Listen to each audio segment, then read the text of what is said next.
Paz do Senhor, meus queridos e amados irmãos, professores e estudantes da Escola Bíblica Dominical. Neste vídeo nós iremos trazer um comentário a respeito da primeira lição dessa nova revista dos jovens, que tem por título Gálatas, a Carta da Liberdade Cristã. Uma vez entendida sobre o motivo da carta ser escrita, sua estrutura inicial, partimos agora para o segundo tópico, que nós vamos falar sobre a saudação inicial de Paulo, ou a saudação paulina. Então aqui nós chegamos no nosso primeiro subponto desse segundo tópico, que é Paulo, o apóstolo. Diante disso, nós vamos perceber que o apóstolo Paulo ele vai fazer questão de se identificar, como eu já falei.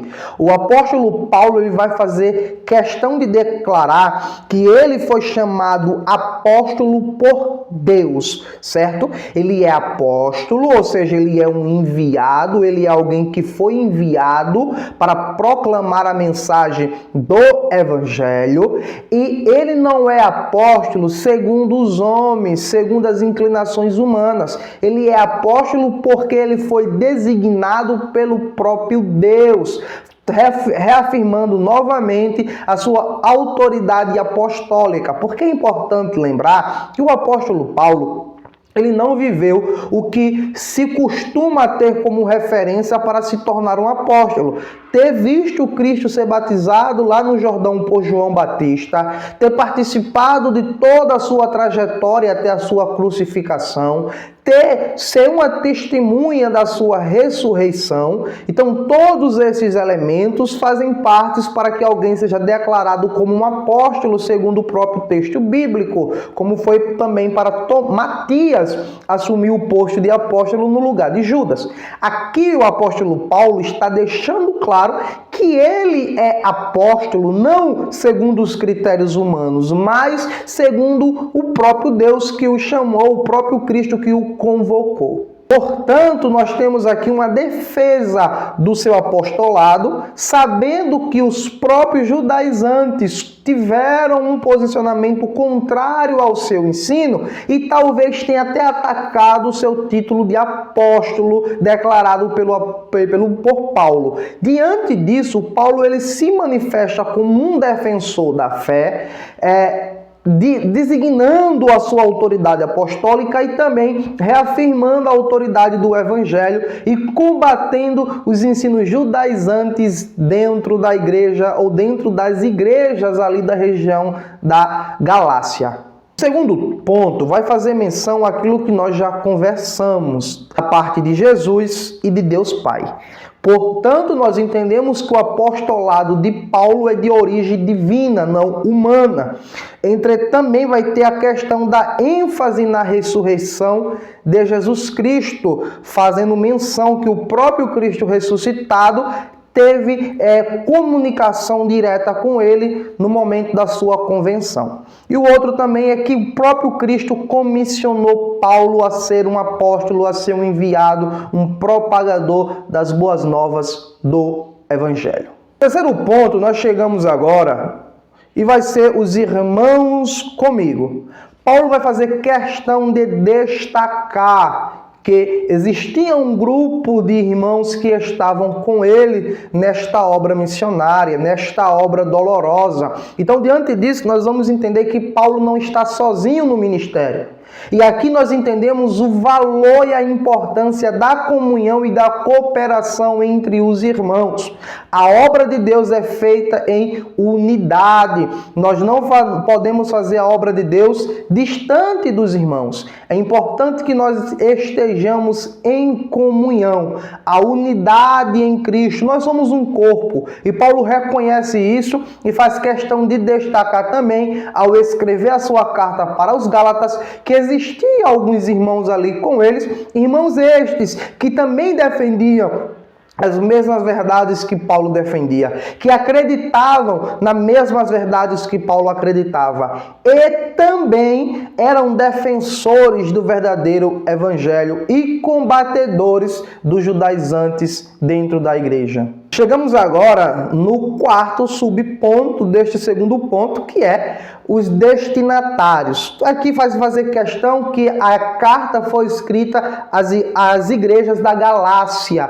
É importante deixar claro que esta é uma das poucas cartas que foram escritas para não apenas uma igreja específica, mas para várias igrejas dentro de uma região, que é a região da Galácia, onde ele vai ser chamado de Gálatas. Então não foi para uma igreja, mas foi para várias igrejas que estavam ali localizadas nessa região. Diante disso, nós vamos perceber o grau de influência desses judaizantes. Eles não infectaram somente uma igreja, eles infectaram uma região inteira com os falsos ensinamentos, com a falsa doutrina, com a falsa liberdade, querendo colocar sobre os primeiros cristãos um legalismo e um jugo tão pesado que nem eles mesmos conseguiam observar e cumprir. Por esta razão, o apóstolo Paulo, percebendo o grau desta influência negativa dentro das igrejas ali, ele vai trazer uma mensagem abrangente, uma mensagem coletiva, não destinando apenas a uma igreja, mostrando os erros daquela igreja, como ele fez com a igreja de Corinto, que foi no cerne da questão com a igreja de Corinto, entendendo que aquilo que estava acontecendo era na igreja específica de Corinto. Na igreja de Gálatas, não. A carta de Gálatas, por o contrário, ela vai trazer uma mensagem coletiva, uma mensagem abrangente. Todas as igrejas estão incluídas nesta mensagem. Não é necessário mais adornos à fé. Não é necessário mais adornos à salvação. A salvação é por mérito da morte de Jesus Cristo. Por intermédio do seu sacrifício, nós recebemos mediante a graça. E o que é graça? É um favor oferecido, é um favor dado a nós mesmos sem nós merecermos. O apóstolo Paulo traz essa mensagem clara e coletiva para aquelas igrejas daquela região. Chegamos agora ao final do nosso segundo ponto. Partiremos agora para o terceiro ponto desta lição, que é a mensagem para os nossos dias, refletindo um pouco sobre esta mensagem nas nossas igrejas hoje. E o primeiro subponto deste terceiro tópico vai trazer para nós a importância da liberdade.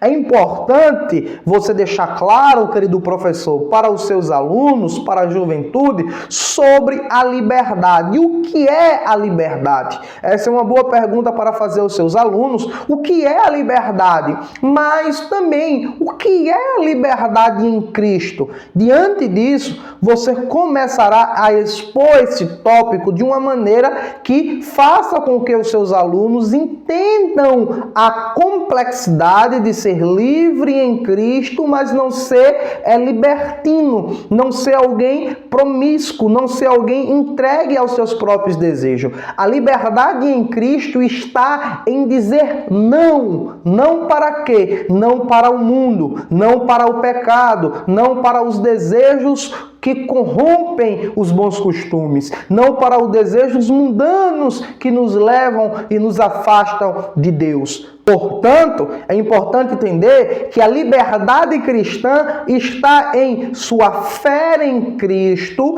entendendo que não somos mais escravos nem da lei, nem do pecado. É importante dizer que não mais precisamos de adornos à nossa fé. Suficientemente, a morte de Cristo foi por nós. Portanto, volto a dizer, salvação é por fé, por meio da graça. Isto daqui é importante ser destacado. Chegamos agora ao nosso segundo subponto desse terceiro tópico, que tem por título: a salvação não depende das obras. Ou seja, está deixando bem claro aqui que não importa o que nós façamos, nós não vamos obter a salvação por nossas boas ações, por nossas boas obras, por nossas benfeitorias. Não, a salvação ela é garantida mediante o sacrifício de Jesus Cristo. Obras não trazem perdão nem salvação.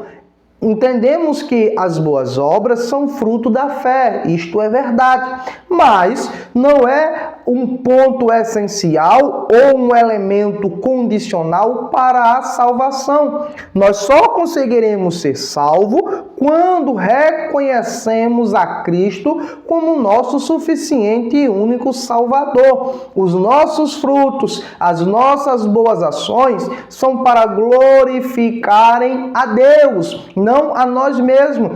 Não são méritos nossos. O apóstolo Paulo vai dizer: tudo que eu quero fazer, eu não consigo fazer. Por quê? Porque a minha natureza é má. Tudo que é bom, tudo que é excelente em mim não sou eu, mas é o próprio Cristo. Se eu não me engano, é Spurgeon que vai falar essa frase. Tudo que você vê de bom em mim é Cristo. Tudo que você vê de ruim em mim sou eu mesmo. Logo, diante disso, nós entendemos que a nossa natureza ela é corrompida. E o apóstolo Paulo deixa isso bem claro para nós. Então, as nossas obras só são boas por méritos de Cristo, porque nós entregamos a nossa vida para eles, porque nós entregamos a nossa história, a nossa vida para o nosso Senhor, e Ele rege a nossa história, Ele rege a nossa vida. Diante disso, as boas ações passam a ser méritos dele, não de nós. As boas obras passam a ser mérito deles, não de nós. Nós escolhemos fazer essas boas ações porque fomos alcançados pela graça de Cristo. Por esta razão, a salvação não é por obras, a salvação é por graça, a salvação é por fé em Jesus. E aqui nós temos o terceiro subponto desse terceiro tópico, que é os judaizantes. Infelizmente, ainda hoje, dentro dos nossos meios cristãos, nós vemos a prática judaizantes crescer bastante. Judaizantes são pessoas que deixam a vida cristã gentílica de lado, ou seja, nós que somos brasileiros, nós temos o nosso costume brasileiro, a nossa cultura brasileira, e desde que essa cultura não fira os princípios estabelecidos pela palavra de Deus, nós podemos viver a nossa cultura naturalmente e sem nenhum peso de pecado sobre nós. Mas os judaizantes são aqueles que querem simplesmente abandonar a sua cultura, abandonar os seus costumes, os seus ritos, para viverem os ritos e os costumes judaicos, acreditando que isto é um acréscimo à fé, que isto é um ponto essencial para a salvação. É interessante destacar que, embora nós acreditamos que Israel ainda seja o povo eleito de Deus, nós também começamos a entender agora que a história está em torno da Igreja de Cristo, fundada pelo próprio Cristo. Israel faz parte ainda do plano divino e ele será injetado na Igreja. Essa é uma concepção. Mas não precisamos mais dos costumes judaicos, da cultura judaica, das tradições judaicas como uma forma de se tornar mais salvos, de como a nossa salvação esteja condicionada a se tornar um judeu, quando na verdade a nossa salvação está condicionada exclusivamente a confessar a Cristo como nosso suficiente Salvador, porque de fato Ele é. A salvação é em Cristo e o sacrifício de Cristo é suficiente. A judaização do cristianismo e do evangelho, ele prejudica o verdadeiro sentido da palavra de Deus e prejudica também a verdadeira mensagem do evangelho. Diante disso, você, professor, tem que conscientizar os seus jovens de estarem cientes de que eles precisam combater e não precisam dessas práticas no seu dia a dia. E aqui eu trago um slide para você sobre a aplicação final, sobre a aplicação práticas para as nossas vidas. Então aqui tem: conheça e defenda o Evangelho, valorize a graça de Deus, rejeite acréscimos à obra de Cristo. A obra de Cristo foi suficiente e vale eternamente o sacrifício do nosso Senhor Jesus Cristo, sem precisar de acréscimo nenhum. Agora nós chegamos à nossa conclusão. entendendo que sempre diante de nós haverá o desafio de lembrar que a nossa salvação é recebida pela fé e que não precisamos seguir rituais e de outras culturas que se proponham a ser complementares à morte de Cristo lá na cruz. Diante disso, nós entendemos que o sacrifício de Cristo foi suficiente na cruz. O apóstolo Paulo se manifesta como defensor desta verdade aos Gálatas, contrariando e contradizendo os pensamentos judaizantes. É preciso combater este pensamento ainda hoje nas nossas igrejas. Preciso também combater a noção de que a salvação se vem por meio de obras, quando na verdade obras não passam de frutos para glorificarem a Deus. É importante nós fazermos a obra, é importante nós darmos bons frutos, entendendo que estes frutos não estão condicionados à nossa salvação. Não é porque eu trabalho mais na obra do Senhor que eu vou ter mais chance de ser salvo. Pelo contrário, é pela salvação, pela graça que nós somos condicionados à salvação. Aceitando a graça de Cristo, mediante a graça preventiva, nós assim recebemos a salvação e passamos a ser salvos em Cristo, sem nenhum acréscimo, sem precisar de nenhum adorno ao seu sacrifício na cruz do Calvário.